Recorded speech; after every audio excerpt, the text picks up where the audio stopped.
আরে তোমরা কি এই দোকানে ইডলি, দই বড়া এবং সামার বড়া কিছু ট্রাই করেছো? জানতাম এখনো কিন্তু অনেক মানুষ যে খাওনি এই দোকানে খাবার।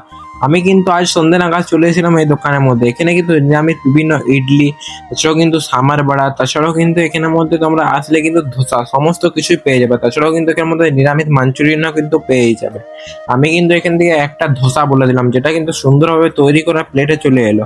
এটা কিন্তু 40 টাকা দাম নেওয়া হয়েছে। আমি কিন্তু 10 টাকার একটা এক্সট্রা মাঞ্চুরিয়ান নিয়েছিলাম, তাই এই পুরো প্লেটটার দাম 50 টাকা নেওয়া হয়েছে। এটা খেয়ে কিন্তু আমি বুঝলাম আমার কিন্তু ঠিকঠাকই লাগলো। এবার চলো মাঞ্চুরিয়ানটা ট্রাই করে দেখি। এটা কিন্তু নিয়ে আমি মুখে নিতে বুঝতে পারলাম খুব সুন্দরই কিন্তু খেতে হয়েছে, খুব নরম একদম রয়েছে কিন্তু। ইডলি, ধোসা, সাম্বার বড়া, দই বড়া, ভেজ মাঞ্চুরিয়ান। কিরকম কি দাম রয়েছে? ধোসা মশলা ধোসা 40 টাকা, আচ্ছা 3 পিস ইডলি 20 টাকা, আচ্ছা 3 পিস সাম্বার বড়া 20 টাকা, 3 পিস দই বড়া 20 টাকা, আর মাঞ্চুরিয়ান 4 পিস 20 টাকা। এই দোকানটি লোকেশন হচ্ছে বাঁকুড়ার যে স্টেশন মোড় থেকে একটু এগিয়ে আসলেই কিন্তু তোমরা এই দোকানটিকে দেখতে পাবে। তাহলে একদিন চলে এসো এখানে ইডলি এবং দই বড়া, সামার বড়া খেতে।